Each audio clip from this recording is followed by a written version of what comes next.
when you have help, or when you have interdepartmental collaboration and everything, communication becomes a huge issue, almost the number one issue, right? That would define a highly functioning, high performance team.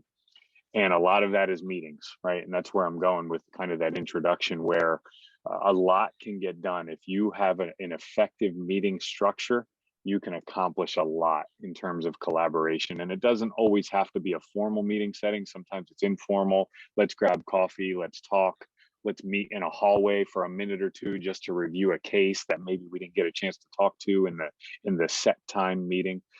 So, but when you're in those rooms, and when there are multiple people around, I think there are a couple strategies that can produce an effective individual in a meeting setting. And you hit on one of them. You should know the topic of the meeting going in and what it is you need to prepare for. You know, the person that just opens up their laptop and is like searching for the information and everything probably isn't perceived as a prepared individual. So to just take 5 to 10 minutes in advance of the meeting, you know, bring up the documents that you need, understand what the topic of the meeting is, how long are we meeting, what are the big take homes, what would we like to accomplish in this meeting, and sometimes it's just a matter of asking and preparing in advance and understanding so that you can get your own stuff ready to contribute on a high level. From there, you have to understand the communication format of the meeting. You know, who is leading it? Is it generally a meeting? Because meetings can take a number of different structures, and hopefully it's not one where there's just one person speaking the entire time. But if that is the case, you have to understand that, and you have to understand when the windows of volunteering information are, because you don't want to step outside of those if it is more of a presentation type meeting. You want to wait until they give you the opportunity, they give the members the opportunity to actually speak and be prepared, right? Be prepared and ready to deliver your message pretty succinctly. If it is a meeting where it is open collaboration, where the leader that's running the meeting is generally open to everybody participating and volunteering ideas, then I think the best approach when you do that, again, particularly if you're young and you're not seen as maybe one of the leaders, is to make sure that you deliver your point quickly. Don't get caught up in a bunch of the kind of foundational prep type statements or sentences and everything.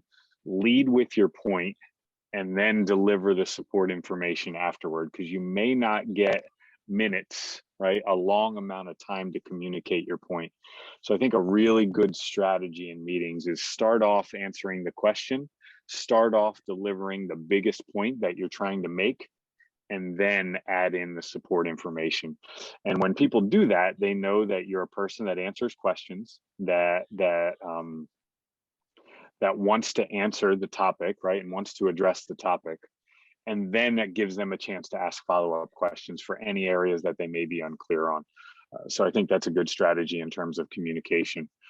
And then the other one is, how do you handle these points of conflict? How do you handle if you are faced with a topic that you feel should be spoken up on that maybe is conflicting to what people are saying and everything? How do you handle that? And I think particularly in a meeting environment, and certainly for a young employee, you don't want to be seen as combative. You don't want to be seen as someone that just opposes information in a manner that's not helpful. So I think the best approach there is to acknowledge the person's point and do it positively. Say, I something like, I see a lot of merit in your answer. I see so Roberto, I agree with a lot of what you said there, but I want to push back on just one point right now, because I have some differing thoughts. And you just soften it that way, that you're not seen as a person that just wants to go at someone else and say, no, what you said is wrong and I don't agree with that. That's not the most effective way to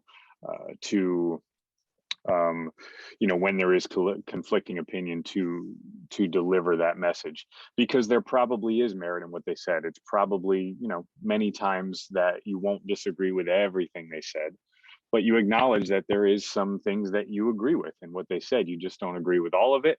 and that you feel it's valuable to voice your side of it, that that gets heard by the room, and that that item is considered right amongst the room in terms of the final decision and everything.